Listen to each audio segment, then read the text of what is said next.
Unlearning, A Journey Back to Meaning by Overboard. Introduction. We live in a time where information is abundant, yet meaning feels scarce. In a world shaped by noise, expectation, and endless forward motion, many of us have quietly lost touch with something vital, ourselves.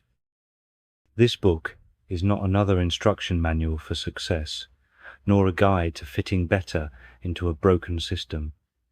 It is an invitation to something far older, far deeper, a process of unlearning the beliefs we were handed, unlearning the roles we were assigned, unlearning the definitions of progress, happiness, and value that were never truly ours. This journey is not about adding more layers to your life. It is about peeling them back gently, sometimes painfully, until what remains is real. It is about rediscovering the compass within you that always pointed home, even when the world told you to ignore it. Along the way, we will walk through cities of steel and glass, across the ruins of forgotten wisdom, and into the quiet forests of renewal. We will examine the myths of modern living, the fears that keep us bound, and the glimmers of hope still shimmering under the surface of things. Unlearning, A Journey Back to Meaning, is a conversation with you, the part of you that still remembers what matters. It is not about retreating from life, but about engaging with it more honestly, more bravely, and with far more wonder.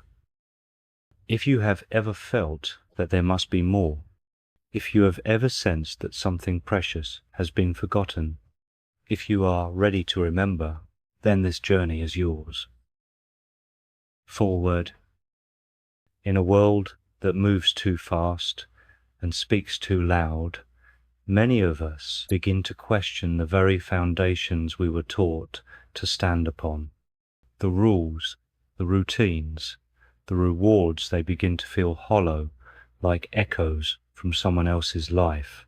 This book is for those who have felt that shift, for those who have sat quietly with their discomfort and wondered, what if the world is not as it seems? What if there's more not to gain, but to remember? Unlearning. A Journey Back to Meaning is not a manual nor a map. It's a reflection raw, searching, and deeply personal. It follows a path, carved not by ambition, but by necessity.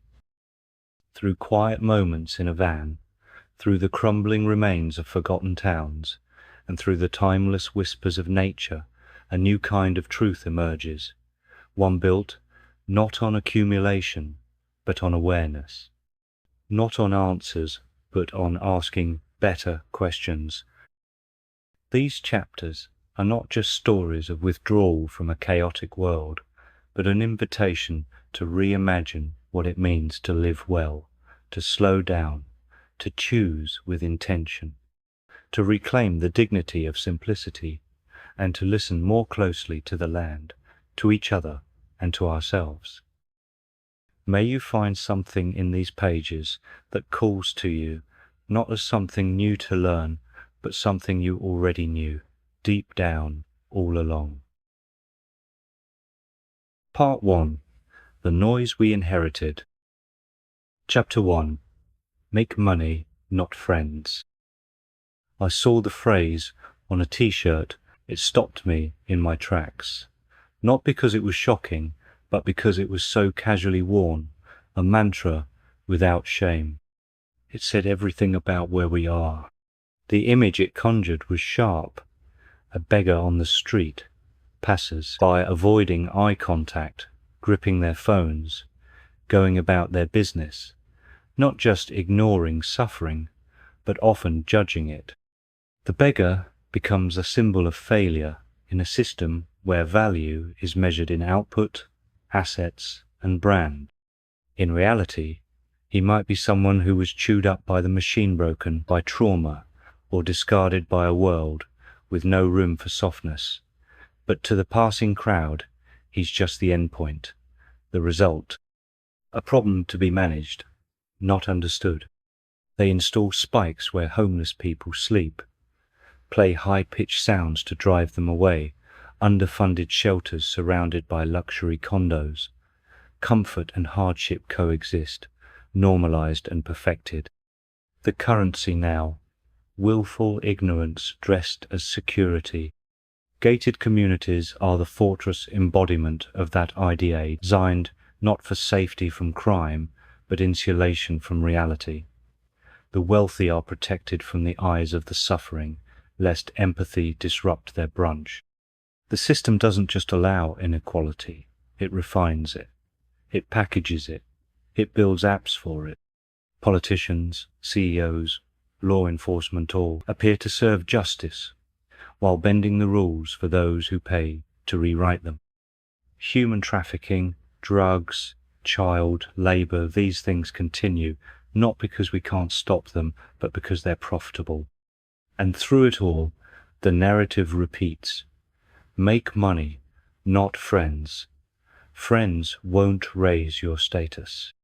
I was fixing a lad's laptop once, just a small job, cleaning out the fans, repasting the CPU. I offered to show him how to do it himself for next time. He declined the offer, seemingly suspicious. Not rude, just looking for the catch. It struck me. He's been trained to distrust kindness. We've become so conditioned to transactional thinking that genuine goodwill seems alien. In a world built on transactions, generosity feels like a trick. People are more comfortable buying knowledge than receiving it freely. We've confused price with value and made profit the only trustworthy motive. That mindset starts early. Children are handed to institutions before they can form a sense of self. School trains them to obey bells and please strangers. Their parents, often caught in shift work cycles, see them briefly between fatigue and alarm clocks. And later, those same children may ask why they feel so alone, so untethered. Love became rationed, time became scheduled, connection became background noise to the next demand. The blame doesn't lie solely with the parents.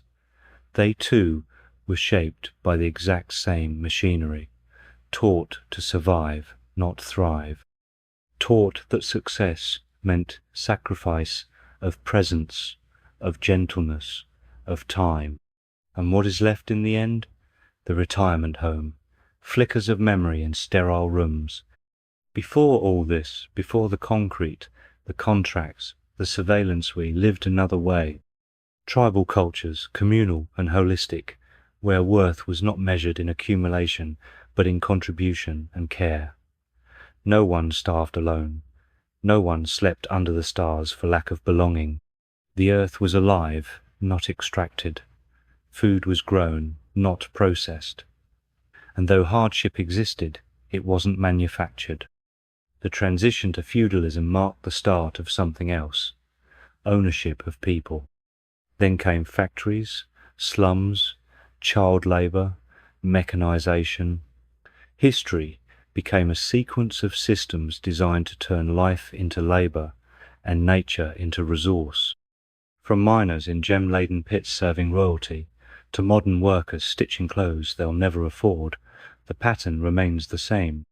Even now, behind our sleek tech and digital convenience, that world survives. Foxconn factories with suicide nets, warehouses where workers piss in bottles to meet quotas. The cost of our lifestyle is suffering, we just don't see the receipt. When I lived in a van, I saw the world differently, simpler. Life pared back to essentials has a way of clearing the fog. There's no room for pretense when you rely on solar power, wash in rivers, cook outside.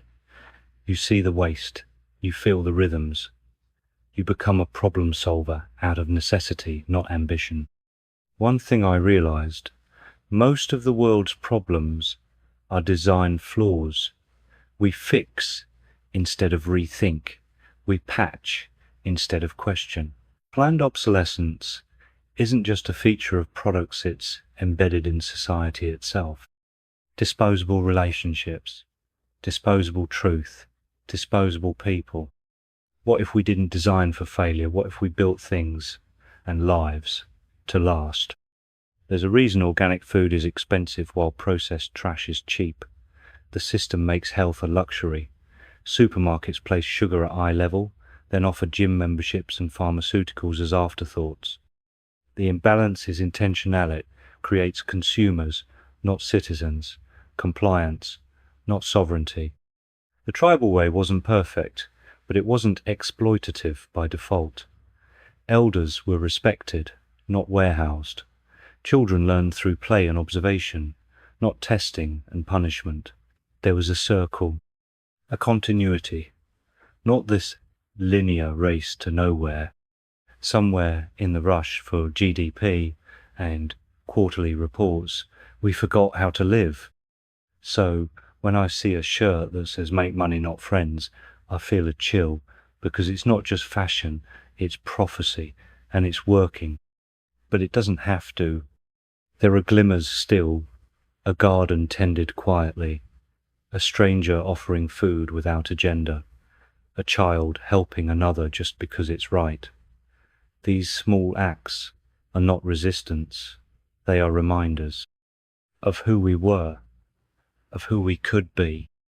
Maybe the real revolution is not in protest or policy, but in remembering, in choosing again, in making friends, not money. Because when the lights go out and the toys break and the screen flickers into darkness, it won't be the balance sheet that holds you, it'll be the hands you reached for and the hearts you didn't walk past.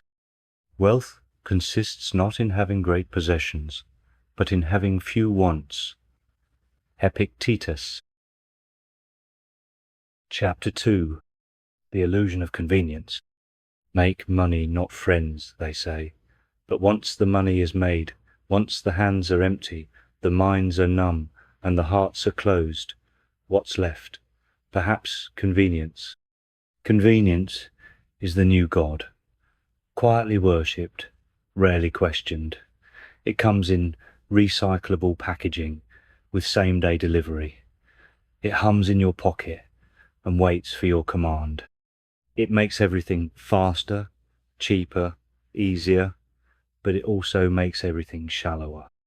We consume everything now: food, entertainment, news, relationships, even identity. And behind each transaction is an invisible graveyard of skills, of communities, of memory. The shift from handmade to mass-made, from lasting to disposable, has not just affected our possessions, it has hollowed out the people who once made them. In the past, a chair might have been built by a man who learned from his father, who learned from his grandfather. The wood was chosen, the joints carefully shaped, the surface smoothed with care and pride. That chair might have lasted 100 years. Now, a self-assembled piece from a global brand that wobbles after a month, destined for the dump before the decade ends. This is not just the loss of quality, it's the erasure of heritage. The factories once provided a kind of middle ground, mass production with local employment. Towns sprang up around them, and entire family lines found identity in their labour. But as profit margins demanded cheaper hands and looser laws, production was shipped overseas. 1,000 towns were left behind. 1,000,000 lives were reduced to numbers in a ledger. The illusion of convenience hides all this. It hides the plight in the Foxconn factory. It hides the weaver in Bangladesh making clothes for a Western brand for $1 or $2 a day. It hides the once proud machinist now delivering parcels in the rain for an app. We don't see it. We see the end product, neat and gleaming, the algorithm's recommendation, and with each touch of a screen, we consume not just the product, but the story of its creation, and often the suffering behind it. In this way, consumption has expanded beyond material things. It now consumes people, their time, their labor, their histories, their futures. Even the skills that once defined cultures have been sacrificed to mechanization. Pottery, weaving, woodwork, masonry, all now niche hobbies, if not already extinct in daily life. Whole arts once passed down with reverence are now outsourced to machines and forgotten. Progress promised us better, but gave us blander. It took away the soul and replaced it with scale. And with scale came fragility. When you rely on systems that you do not understand and cannot repair, your sense of sovereignty fades. You become dependent on the grid, on the app, on the global pipeline that delivers convenience to your door until one day it doesn't. During my time living in the van, I was made aware of every small act: fetching water, grinding coffee, managing power. It was slow, but meaningful.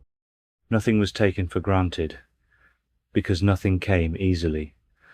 But with that came connection to the process, to the land, to the moment.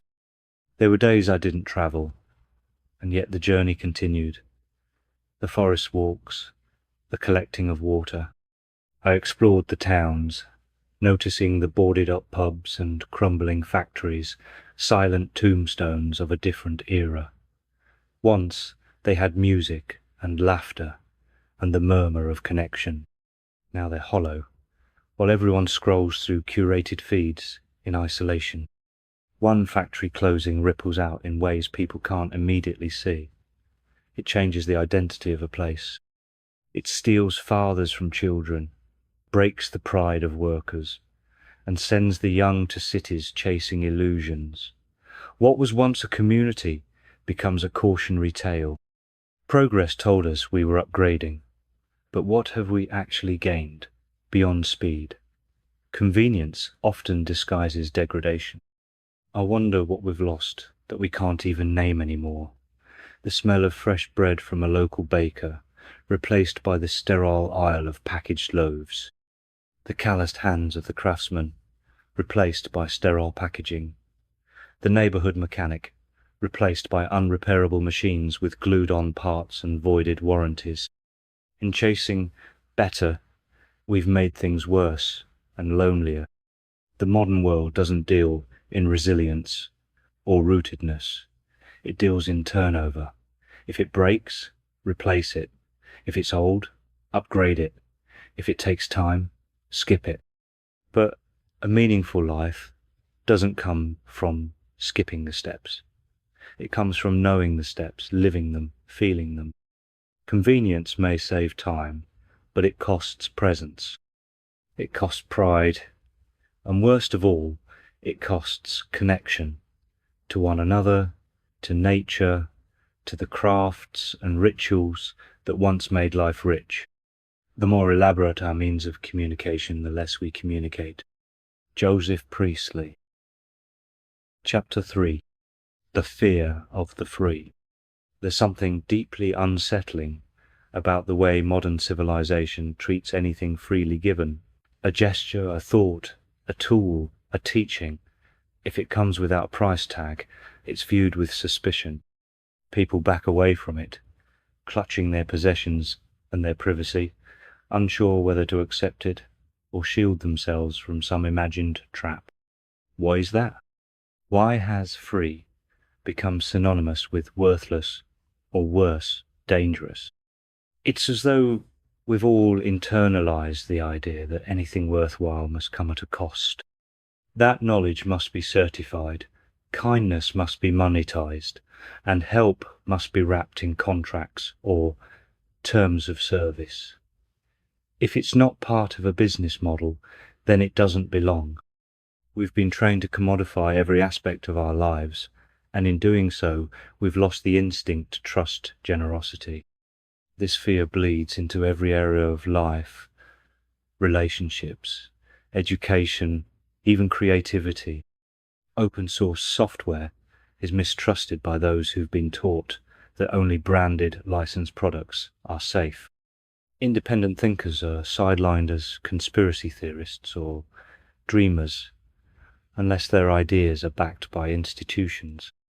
Even the concept of freedom itself has been twisted, marketed as a commodity, or dangled like a carrot in exchange for compliance. But real freedom doesn't look like a subscription model. It doesn't wear a lanyard or require a QR code. Van life taught me this in subtle ways. The daily rituals, walking to get water, grinding just enough coffee for the morning, cooking with what I had, not what I could hoard, these things pulled me closer to the idea of enough. And in enough, I found freedom, a slower freedom, one not measured in apps or upgrades, but in presence and peace. There was no algorithm trying to optimize my experience, just birdsong, a breeze through the trees, and the occasional cracked pavement revealing the bones of a forgotten town.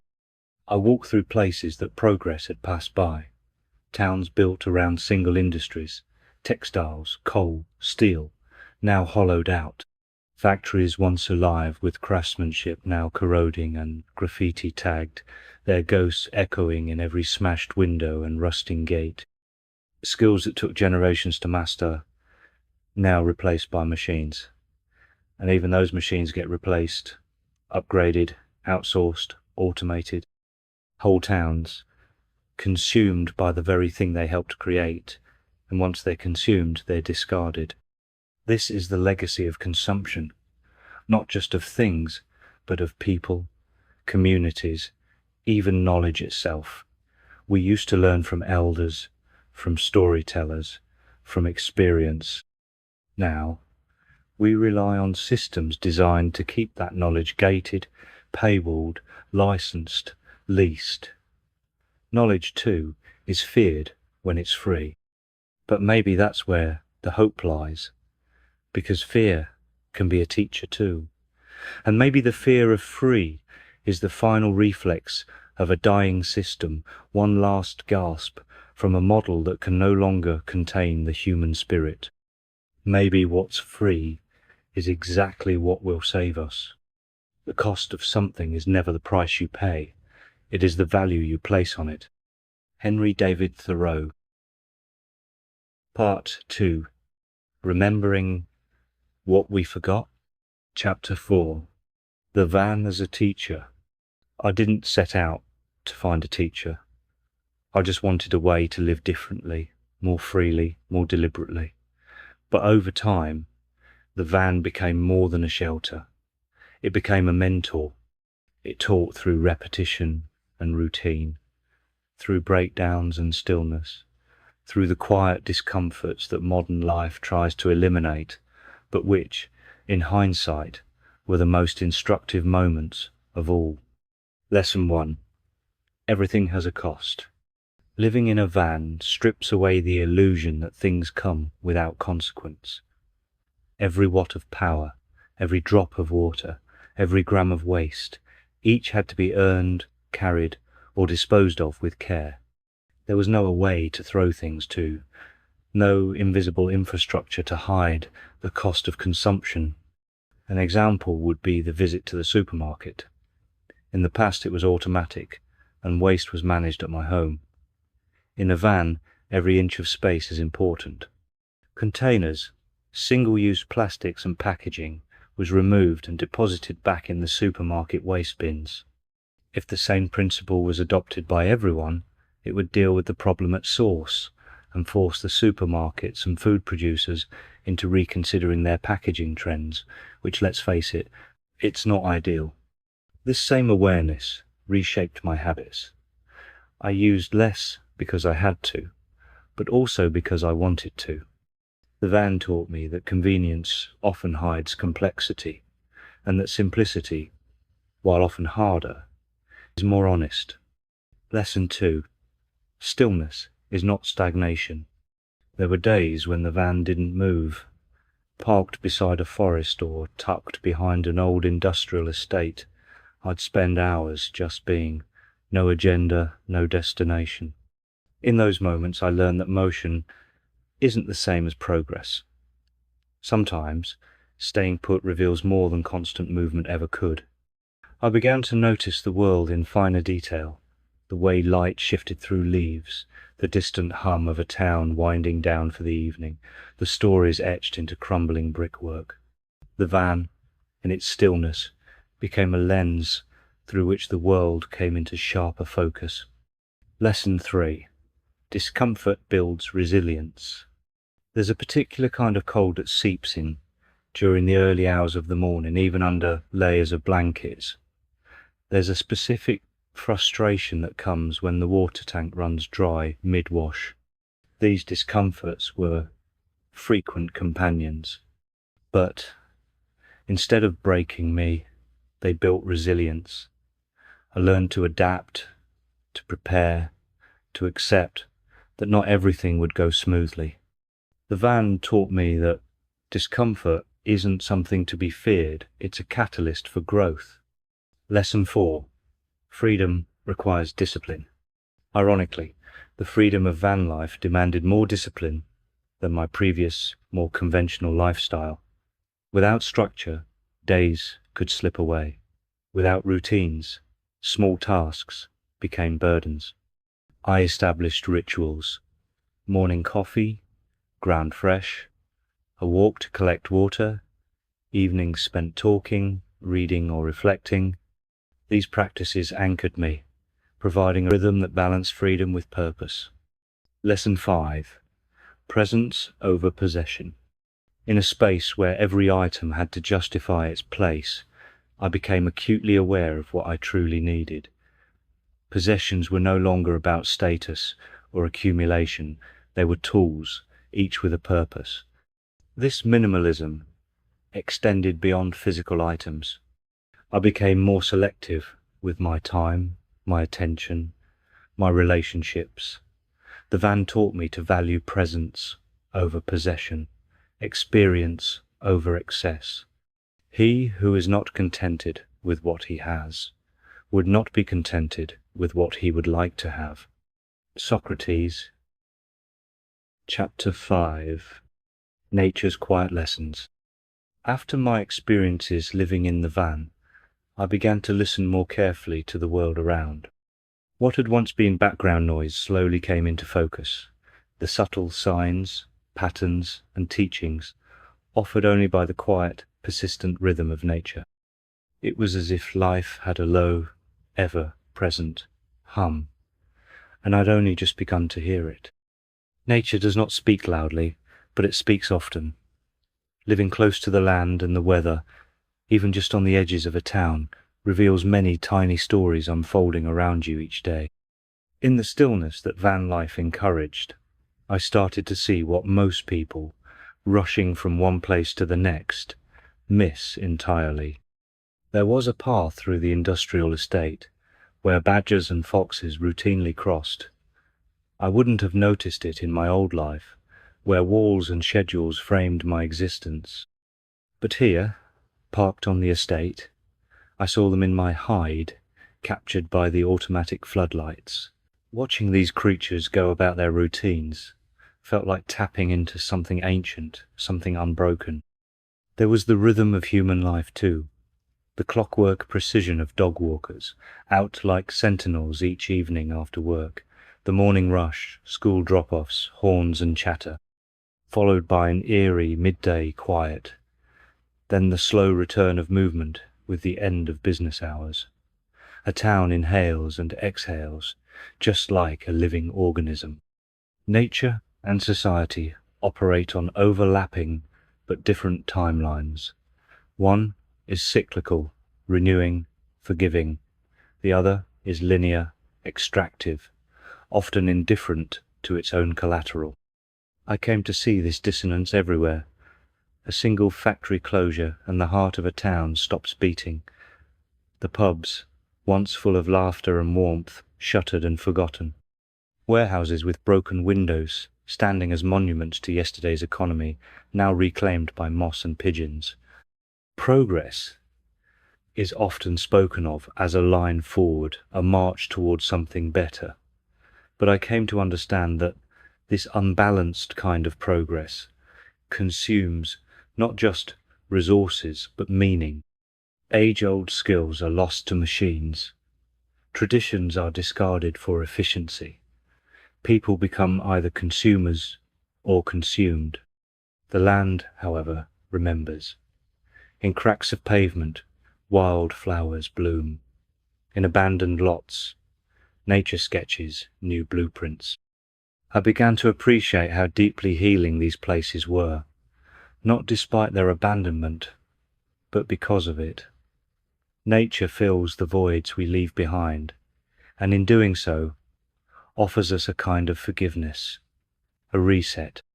One such space, a wide open area fenced all round, an outside storage area with abandoned stacks of pallets around its perimeter.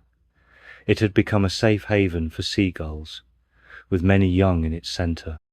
It must have offered protection from predators, and I thought of it as a kind of nursery for the young birds, while the parents were busy scavenging for scraps from the local waste dump. There's a kind of spiritual nourishment in walking slowly through these spaces. I remember one afternoon, sitting by a brook, filtering water with a hand pump while watching dragonflies trace invisible paths above the reeds. My coffee grinder, hand-powered, rested beside me, a morning ritual preserved not for convenience, but for its grounding nature. Each action done by hand became a prayer of attention. I noticed trees leaning ever so slightly toward the sun, seasonal shifts in bird calls, the way frost lined the edges of van windows differently each month. These were not just poetic moments, they were grounding realities. When your heat, water, and food are not piped in without thought, you begin to rejoin the cycles of the natural world. You remember that you are a creature too, not separate from but embedded within it. One evening, I walked the perimeter of a small town where I had stayed for a little while. The streets curved like the lines on an old palm, telling the story of workers long gone. I imagined the townsfolk decades earlier, fathers returning from the factory, kids playing near the coal piles, mothers preparing meals from scratch. Now, the same streets echoed with silence and the occasional murmur of a passing car. The landscape had changed, but the memory of its purpose still lingered like smoke. It became clear that what we call progress often leaves ghosts behind, but it also leaves space for reflection. These quiet pockets of nature, and even of post-industrial decay, teach us what truly matters. Not endless expansion, but continuity. Not possession, but relationship. Nature teaches patience and does not rush to fill silence. It waits, it adapts, it moves at the speed of growth, which is almost always imperceptible until enough time has passed to measure it. In those moments of stillness, with no electricity but a solar panel, no running water but a nearby stream, I found a kind of wealth that no salary had ever offered. I had time, I had presence, I had the ability to truly see. What van life began, nature completed. The teacher had become the classroom, and what it taught was not abstract, it was deeply practical. I used less because nature showed me how little was truly needed. I moved slower because nature never hurries. I listened more because nature never shouts. In the quiet, I found clarity. In the repetition, wisdom. And in the patterns of the land, a reminder that life isn't meant to be conquered, but understood. Adopt the pace of nature. Her secret is patience. Ralph Waldo Emerson. Chapter 6. The Power of Stillness. In a world obsessed with momentum, stillness is often mistaken for failure. To be still, to not be constantly producing, reacting, scrolling, or moving, is almost a taboo in a society trained to equate value with output. But if the van taught me anything, it's that stillness is not the absence of life, but the condition in which life speaks most clearly. Stillness isn't a void, it's a mirror, and in that mirror we meet ourselves.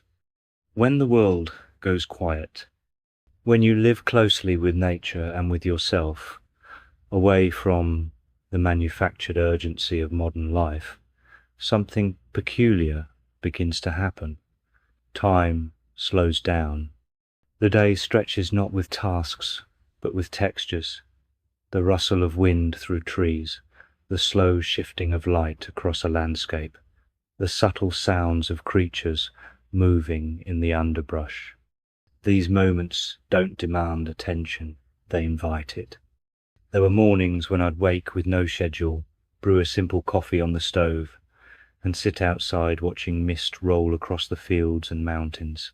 I'd listen to birdsong change pitch as the day matured. The fox from the night before, perhaps still hiding in the thicket nearby.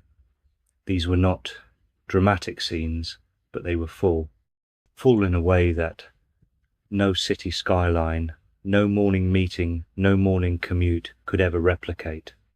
Stillness stripped back the noise, not just of the world, but of my mind. Stillness reveals machinery. It's only in stillness that the gears of society become visible. Like watching a tide go out, it exposes what's been hidden beneath the surface all along. The routines, the expectations, the mental chatter, the learned behaviours and inherited roles, the subtle manipulations of consumer culture whispering that you're not enough, not yet, but maybe with this new product, this new goal, this new distraction. When you stop, even briefly, the momentum falters, and in that crack, truth can shine through. I saw it in how people struggled to sit with silence, the way they fidgeted, reached for phones, turned on music, filled every empty second with something. I had also been there, as if stillness itself was a danger. Perhaps it is, because in stillness you start to feel, and if you've been avoiding those feelings for years, they come back all at once. But that confrontation is necessary. Stillness isn't an escape, it's a reckoning. The false urgency of progress. Civilization moves fast, but not always forward. One of the cruel ironies of progress is that it teaches us to fear the very things that nourish us: rest, silence, idleness. The industrial mindset, still embedded deep in modern life, values people only when they are producing. It worships the clock, the deadline, the hustle. Thinking back to one of my previous employments in a shoe factory, the retirees would often return back to work within a few months. They knew little else but the factory floor. Nothing could fill the gap that had been etched in over decades. I remember feeling sadness for that fact. And so we've built lives where every moment must be optimized, filled, improved. Even leisure has been colonized by productivity. Your walk must track steps. Your book must lead to self-improvement. Your rest must recharge you so you can return to the machine more efficiently. Stillness, in contrast, asks for nothing and offers everything. It is not there to serve capitalism. It is there to remind you that you are not a machine. Lessons from the van. The van, again, teacher here. When you live simply, the need to rush dissolves. There's no traffic to beat, no meetings to attend, no illusion that your worth depends on your ability to stay ahead. There were days where I simply stopped, sat by a brook, watched the sky, took a slow walk through a woodland trail without trying to get anywhere in particular. In those moments, I started to feel the hum of life again, a kind of resonance with something ancient and quiet that I think we all carry but forget to listen to. Stillness isn't laziness, it's a return to self, to earth, to presence, the hidden richness. There is a subtle, often overlooked richness in stillness, a different kind of wealth, not measured in pounds or possessions, but in clarity, connection, and presence. It's the kind of wealth that doesn't rust or decay, the kind that doesn't need to be insured or protected. It grows when you pay attention, not when you accumulate. You can feel it in those fleeting moments when time seems to pause, when a breeze passes through open windows and carries the scent of damp moss, when you hear the faintest rustling and realize it's not just background noise, but a conversation in the undergrowth. There were days when I didn't say a word to anyone, yet felt deeply accompanied by the wind, the light, the occasional call of a bird, and the stillness that framed it all. That kind of silence speaks, a silent rebellion. Stillness, I've come to realize, is also a form of rebellion, not loud or violent, but quietly radical. In being still, you say, I will not be hurried, I will not be consumed, I will not forget what matters. And maybe, most importantly, I will not give up my presence to a machine that doesn't know me. It's easy to go with the tide. It takes courage to sit down on the shore and watch it pass. Coming home. Stillness teaches you that there's nowhere to get to, that you've been running towards a finish line that never really existed. That home is not a place or a destination, but a state of being, a deep inner knowing that what you have, who you are, and where you are now is enough. And in that home, nothing is missing, only quiet. And in that quiet, everything is found. All of humanity's problems stem from man's inability to sit quietly in a room alone. Blaise Pascal. Part 3. Rebuilding from the Roots. Chapter 7. Designing for Life. In an age where products are designed not to last, but to expire, where the blink of an LED signals obsolescence rather than innovation, the idea of designing for life feels quietly rebellious. It wasn't always this way. There was a time when durability was a point of pride. Shoes were stitched, not glued. Radios could be opened and repaired, not discarded. The thought that a person might go to jail for attempting to fix a car they own would have sounded like satire. Today, it's a sobering reality. Built to fail. The light bulb conspiracy, a term coined for the deliberate limiting of product lifespan, marks a dark milestone in industrial history. Light bulbs, once made to last 2,500 hours or more, were standardized down to 1,000 hours by cartel agreement. The precedent was set. Don't design things to endure, design them to be replaced. Profit demanded it. And so began the slow corrosion of integrity in design. Phones sealed with proprietary screws or glued shut. Appliances that break down just after the warranty expires. Devices loaded with kill switches, digital locks, and service restrictions, where ownership is a legal illusion and repair a punishable act. Activists like Louis Rossmann have stood as a rare line of defense. With a soldering iron and a YouTube channel, Louis reminds us that knowing how something works to maintain it, fix it, extend its life, is a form of empowerment, a kind of sovereignty. It's not just about saving money. It's about reclaiming the right to understand and sustain the tools we use every day. Thoughtfulness, once common. Good design used to mean human design, practical, adaptable, made to serve life, not market trends. You saw this in cast iron pans passed through generations, in furniture built with dovetail joints, in bicycles you could fix with a basic toolkit. It wasn't only about aesthetics or efficiency, it was about trust.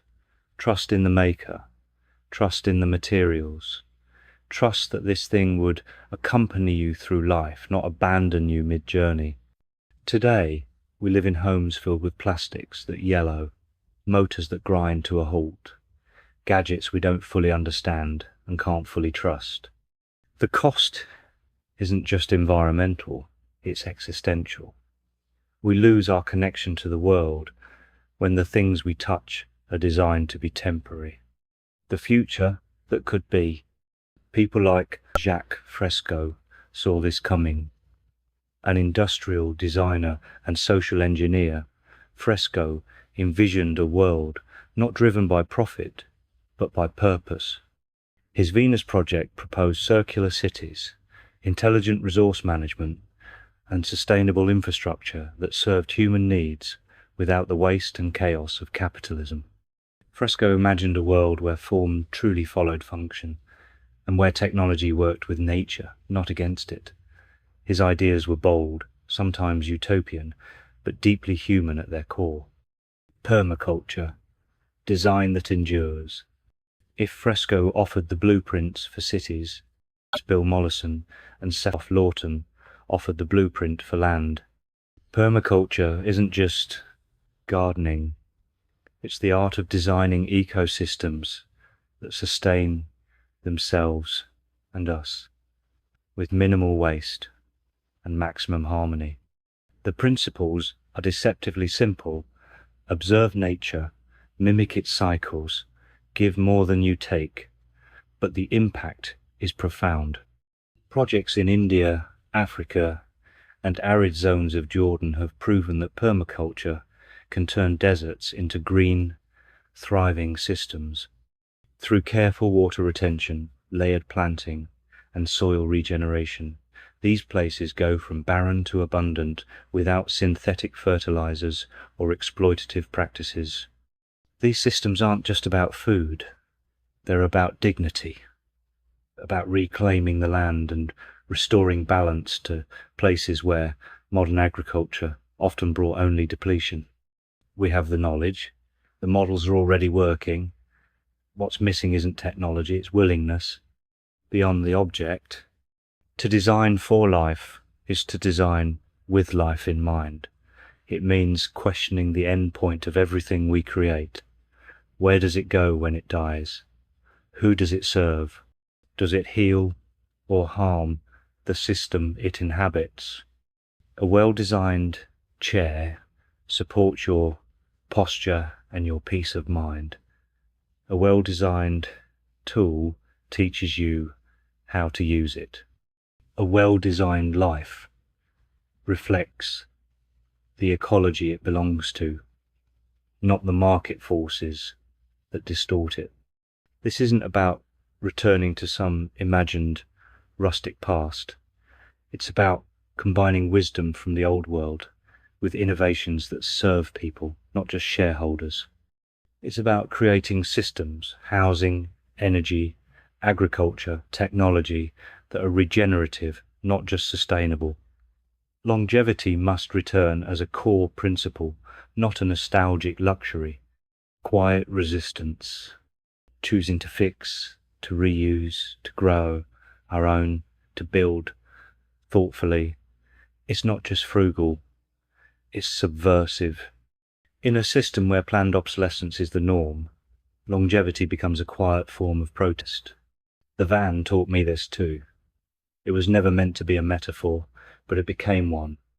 A small, self-contained world where every item was chosen, every drop of water mattered, every decision left a trace.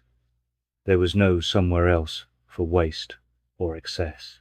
I saw the value in things again, and, more importantly, I saw the value in simplicity, designing again.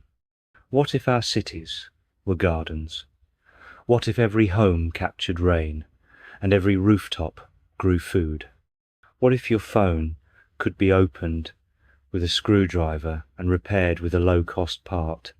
What if schools taught children how to mend, how to farm, how to care?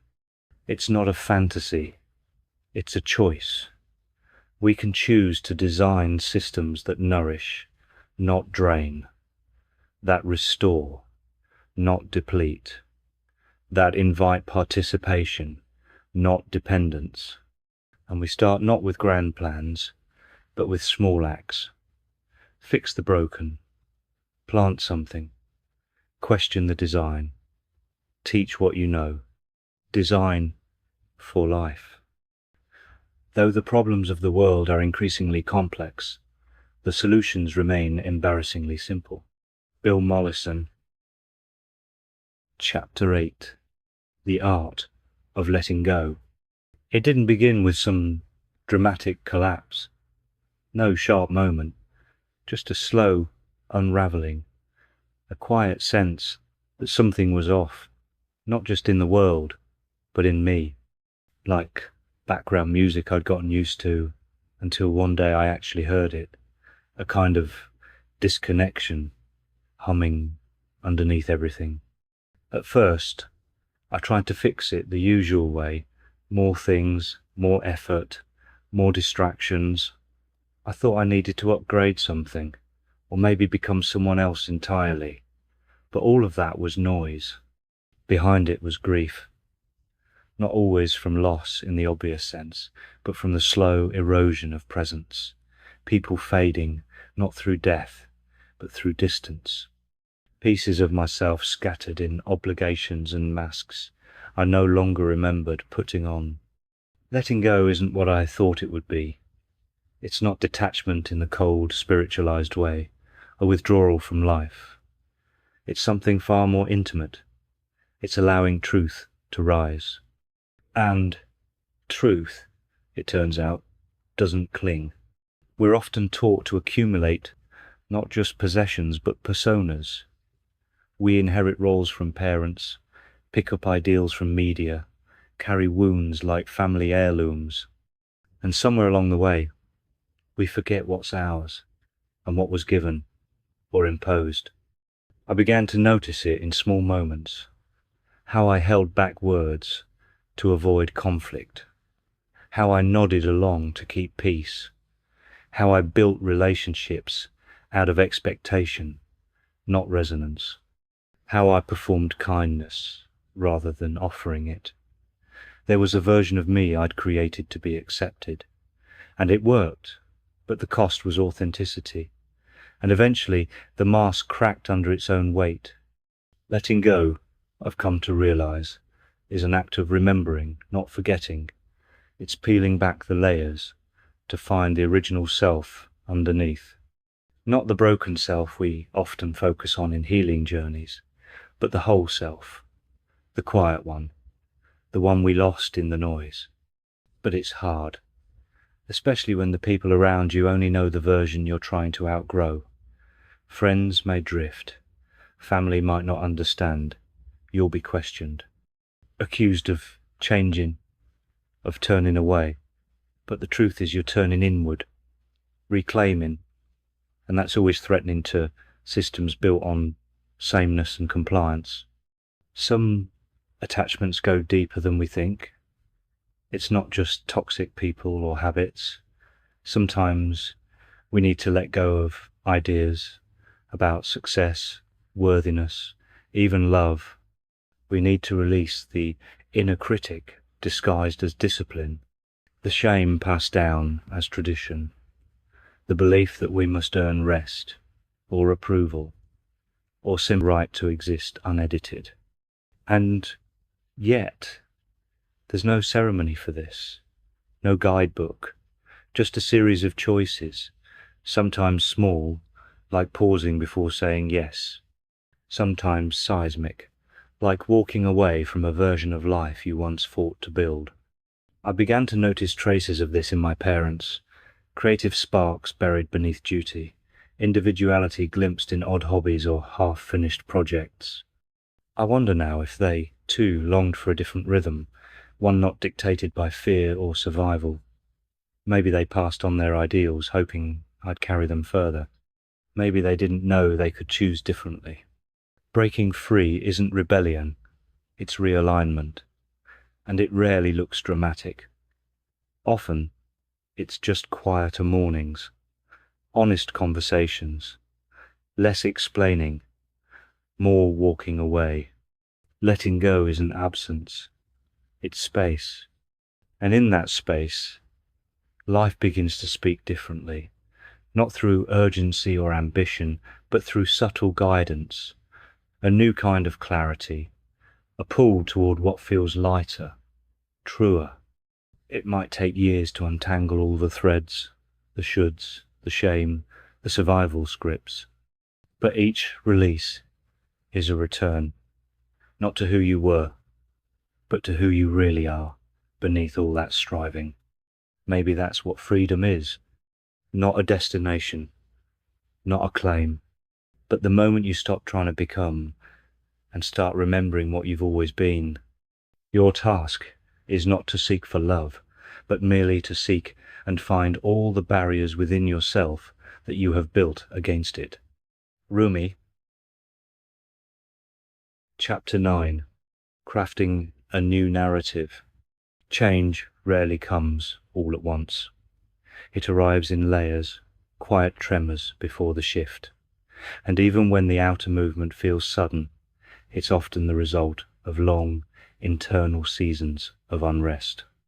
Like tectonic plates, inching toward a realignment, the hardest changes are the ones that require both a letting go and a stepping into.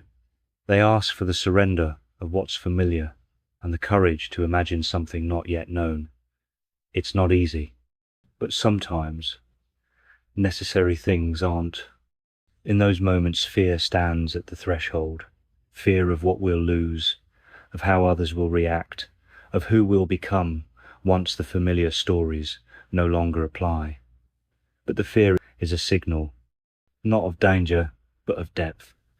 It means you're close to something real. Crafting a new narrative doesn't start with declarations or milestones. It begins with space. Space to grow without judgment. Space to question without being punished for it. Space to notice what's always been quietly asking to be seen. The old life, the machine-like pace, the scripted roles, the constant reaching starts to feel distant, even while it still surrounds you. You begin to hear something softer underneath it all, the sound of your own heartbeat, steady and unedited, a life that was always yours, waiting to be remembered. This is where the work begins, not in fixing the old, but in designing the new. Sometimes it's rediscovering connections that were never truly lost, only dormant. Past relationships take on new clarity. Grief softens into understanding. The self you once buried under obligations and performance begins to rise again, whole, curious, quietly radiant. And in this rediscovery, something else returns, creativity. Not as a profession or productivity tool, but as a pulse, a signal from within. Maybe it comes in the form of painting, writing, growing food, building something with your hands. Or maybe it's a fleeting spark during a conversation that feels timeless, when two people meet without pretense and the moment becomes its own kind of art. There's a freedom in these encounters. No scripts, no roles, just a shared exploration of possibility. You say something real, and they respond, not with advice, but with presence. These moments are rare, but when they arrive, they shine like lighthouse beams, guiding you toward a life built, not from obligation, but from truth. As the old barriers dissolve, what's left is not emptiness, but openness. We begin to see the world again, not as a place to conquer, or survive, but as something beautiful, alive, worth tending to. We notice the sky more, the way leaves tilt toward light, the silence between thoughts. We remember that life is not a problem to solve, but a story to live, and we get to write it, one honest sentence at a time. This isn't a linear journey. Some days will still feel heavy, some truths will sting, but the dust is lifting, the pages are turning, and the pen, at last, is in your hand. Write what feels real, let the rest fall away. Creativity is the way I share my soul with the world. Brené Brown. Conclusion. The journey ahead. Chapter 10. Walking the path of unlearning. Whatever your experiences in life, your choices are your own.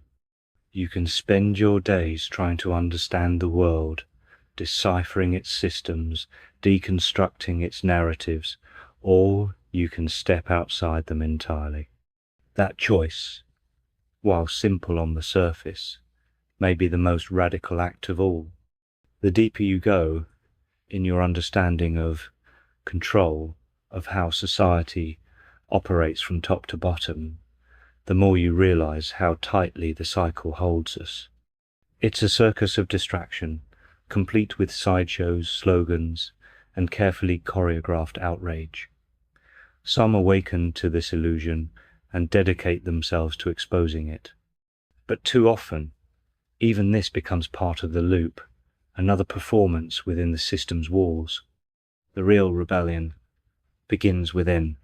True change doesn't arrive with flags or slogans.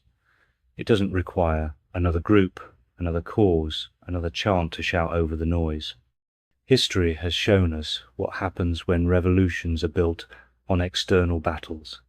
The names change, but the structures often remain.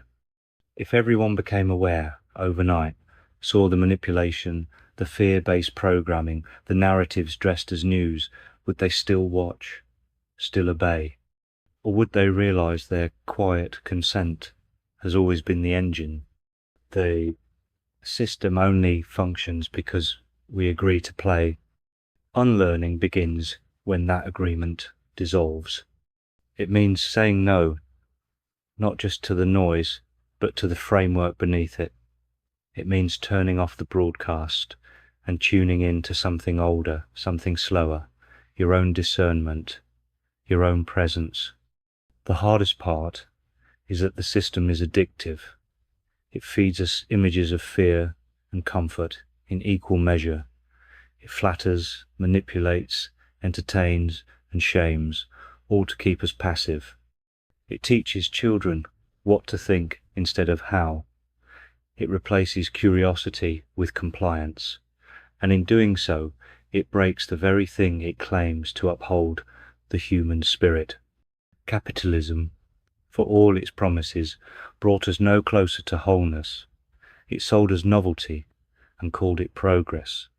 It gave us competition instead of cooperation, distraction instead of depth. And now, as it mutates into something even more controlling, a surveillance state veiled in convenience, a digital dream spun into dystopia, the cost of not unlearning grows heavier by the day. But there is an alternative. We can step off the ride.